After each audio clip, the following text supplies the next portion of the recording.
Hey guys, happy Friday. Hi everyone. Today we're talking about food in relation to if you're down in the dumps. So we know that there's these certain brain chemicals that, there's lots of them. We're going to just talk about a subset, which are the monoamines. Big word, just stands for the different types of brain chemicals that we're talking about. Dopamine, serotonin, and noradrenaline today. Don't worry so much about the words, but we know that these brain chemicals make us feel, think, behave differently. We're going to talk about that more in a second.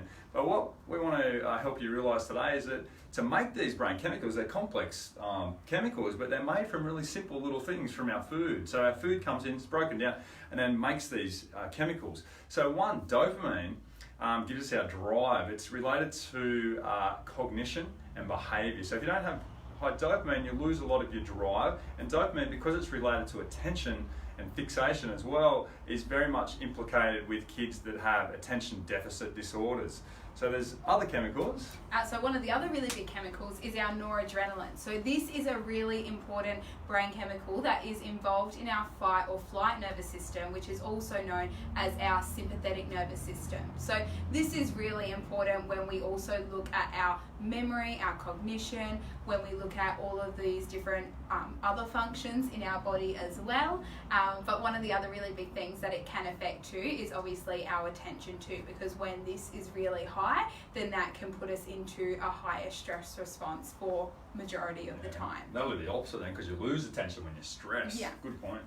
Yeah, another really important chemical here is called serotonin. Now this one's associated with our parasympathetic nervous system, which is our rest and digest, which is kind of the polar opposite to what Dr. Andrews is talking about there with the sympathetic nervous system. Now this one you can find it within the blood, you can also find it within the gut, so all in your tummy there as well.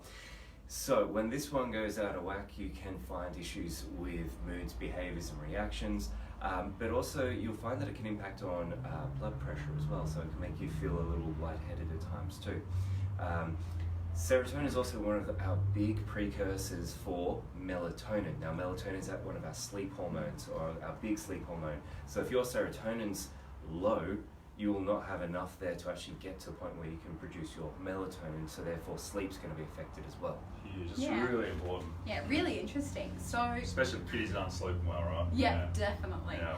Now, the reason why we might be affected by some of these brain chemicals can be if they're a little bit lower in our bodies. Now, the reason why they might be a little bit lower, a lot of this can come down to having different relative nutritional deficiencies. So this is a concept that we did speak about a few blogs ago.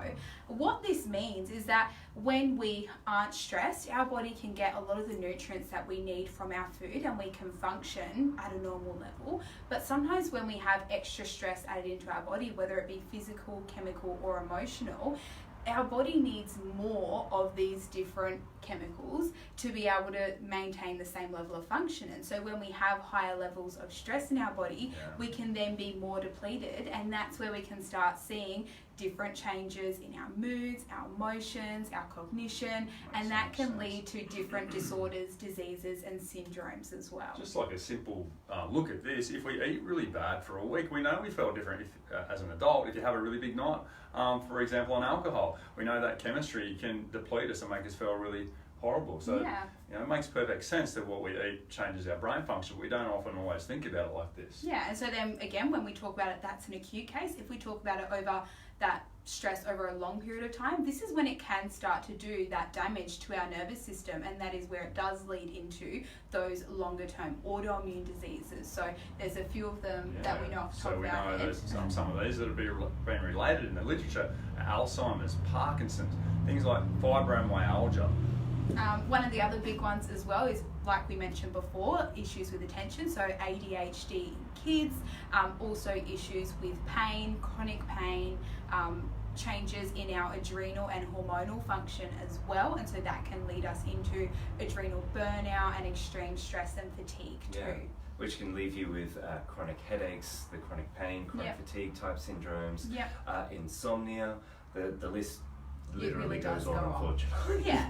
So if yourself or anyone in your family is experiencing or having issues with anything that we have mentioned just now in this video, comment down below nutrition, and I will get back to you today and see if there is anything that we can do to help you in terms of your nutrition and your food to help manage these issues for you. So remember, commenting down today, nutrition, and I will get back to you and see if there is something that we can do to help.